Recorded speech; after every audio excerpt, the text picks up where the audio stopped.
Hello there, kids. Let's take a look at the results of exercise 1 to chapter 16. So for number 1, we're using the ion product constant, which is 1 times 10 to the negative 14th, which is what it is. It's a constant value of the ionization of water under standard conditions. So if we have a Ka, we can divide the Kb into the ion product constant and get Ka. If we wish to get Kb from a Ka, we do essentially the same thing, dividing the ion product constant. In this case, we are dividing the ion product constant to get Ka, and we take the negative log of that, and we have pH of 9.5. Number 2, so we have been given a dissociation constant of Kb, and we have an initial concentration. We can do the 5% test to see if we could ignore worrying about the amount of minus X that would be here. And if you did that, you would find it's well under 5%. But also we can kind of visually look at the difference between initial and the constant, and it's well over 4 orders of magnitude. Definitely, we know it's going to be insignificant. We can probably drop the 5% test altogether. We wind up getting an X of 3.2 times 10 to the negative third when we multiply these two and then take the square root to get rid of the square. As X, we take the negative log. That gives us POH of 2.5. Let me make sure that I label that correctly. If we subtract POH from 14, we get pH. If we subtract pH from 14, we get POH. We all hopefully know this by now. We have a pH of 11.5. Number 3 is a simple ion product constant. We take one dissociation constant, divide it into the ion product constant, and we get the other dissociation constant. 1.4, however, which is also where we're given an equilibrium expression and an initial concentration, you can visually compare, and both of these are essentially the same magnitude, because if you turn this into notation, this is 1.67 times 10 to the negative first compared to 1.6 times 10 to the negative first. This clearly is close to being a strong acid. If we take the ratio here, we do get a little less than 1. It's 98%. So it's still considered a weak acid. But we can predict that probably we're going to be having a pH of close to 1, because we are almost at a 1-to-1 ratio here of an acid that has 98% dissociated when and is reaching close to 1 molar concentration. So we definitely do set up the expression here, because 98% is certainly significant. So we need to work out that minus X expression to the expression. And when we do that, we this expression yields a quadratic here, set to 0, of course. We take the coefficients of 1, 1.6 times 10 to the negative 1, and negative 0.027. We calculate our only rational answer for X is 0.1. The negative log of 0.1 is a pH of 1.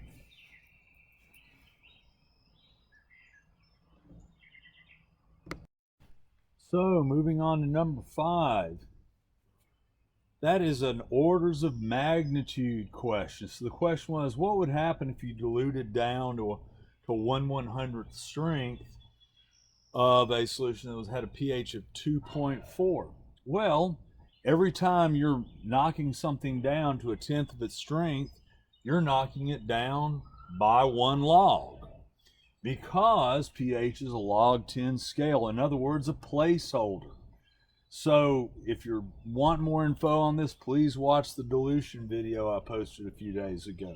So if we had a pH of 2.4, that basically we're knocking it down to 0.1 of whatever its initial strength was. Well, negative log of that is 1. Well, looks like we need to add that negative log of 2.1 to 2.4, and we've got pH 4. And if we diluted it down by another tenth to another tenth, then we'd raise it another log to 4.4. So we basically moved the pH upward by diluting it by 2 logs, which is 2 placeholders in our metric system. Notice how the pH scale mirrors our molar concentrations, progressively weakening by a placeholder.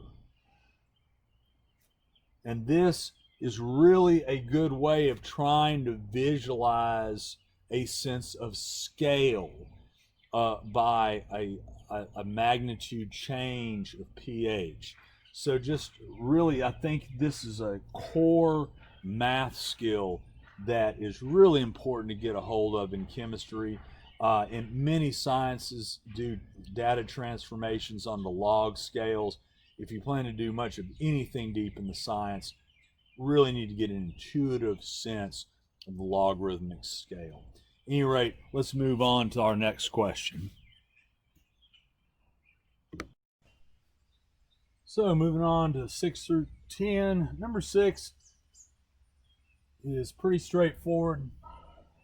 We simply take the negative log of our concentration. We get a pH of 3.98. Notice how this is very close to 1.0 times 10 to the negative 4th. Similarly, this pH is very close to 4, reflecting the negative 4 order of magnitude negated into a positive. Number 7 is really just a Le Chatelier's principle question, which means that changing in either the products or the reactants will cause shifts in the reaction moving forward or backwards, which we know is arbitrary. So if we add products, we will shift the reaction to the left towards reactants. If we add reactants, we will shift the reaction to the right towards products. If we take away products, it will shift things to the right to fill the gap. If we take away reactants, we will shift things to the left to fill the gap. Very basic logical pattern, one of those things you really need to know in this unit. Number 8 can be answered under the concept that anions of strong acids will not affect pH when a salt. By definition, nitric acid is a strong acid because on the table it had a Ka greater than 1. It's the only thing on the list that had a Ka greater than 1. And you've probably learned from from ACT prep in those multiple choice or list answers, look for the anomaly. And so in this case, the anomaly was definitely nitric acid. Number 9, we're given a Ka. We have an initial concentration. We don't even have to do the 5% approximation test. We're almost at 1, or e to the 0 power almost, compared to e to the negative 10. I think that whatever that minus x is would in no way affect the final answer, and it doesn't. And you're free to prove this mathematically, but we're just going to skip that. We wind up with a final concentration of 1.97 times 10 to the negative 5 molar concentration of hydrogen ions, which is our acid molecules in water, and we have a pH of 4.7. And then number 10 is basically under the same logic of the idea of number 8, where when we have these anions from strong acids, they just aren't going to affect pH either way when they are put in a salt form. So sodium nitrate, potassium nitrate, any of those just simply will not affect things. And if they're combined with an alkali metal or like magnesium and calcium, they would be completely neutral actually. But if you have a nitrate with one of the other metals, it's then you might be in have a weak acid in that particular case.